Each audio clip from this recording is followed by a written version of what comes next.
When the Canadian Prime Minister flew into China earlier this year, he brought a clear message with him.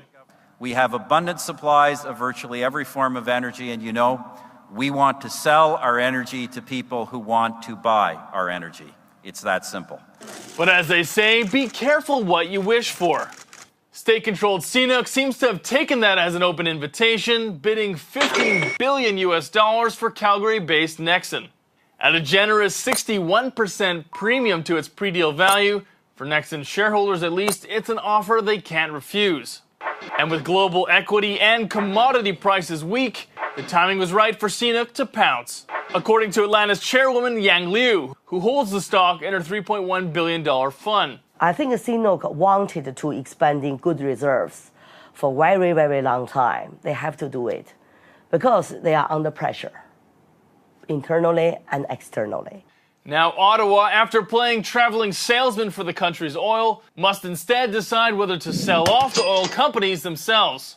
But despite some nationalistic rumblings, the government has been quite open to China, Alberta's leaders directly welcoming foreign investment into the province.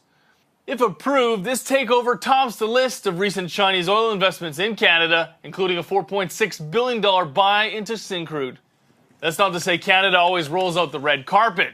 In 2010, it blocked a massive $39 billion Anglo-Australian bid for Potash Corp, that on national interest grounds. CNOOC too has taken its lumps. It offered $18 billion for U.S. energy firm Unocal, but quickly found itself ducking political punches. Former U.S. trade official Frank Lavin looked at that deal before it ultimately collapsed. These guys barreled into it 6 years ago, and they're much more sophisticated this time. One of the challenges in China with major Chinese companies is they don't grow up, they didn't mature in this kind of open environment we're used to in the West, where you have to do this all the time.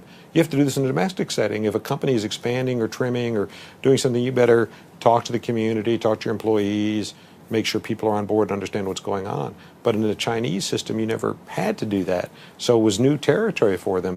Sophisticated or not, China's acquisition imbalance with Canada is hard to ignore. The Great White North now ranks as China's top M&A target, drawing more than half of announced outflows so far this year. Meanwhile, Canada Inc. remains mostly shut out of mainland China, barely making it onto the deal list below markets like Malta and Argentina. All signs point to this deal getting the green light from Canada, with new jobs, a Toronto listing for CNOOC, and other goodies in the works. But that doesn't mean it should just get rubber stamped. For Harper, this is probably his best chance to exert some real influence in Beijing and try and ask for the favor to be returned, more market access for Canadian companies that want to buy into China. John Gordon in Hong Kong.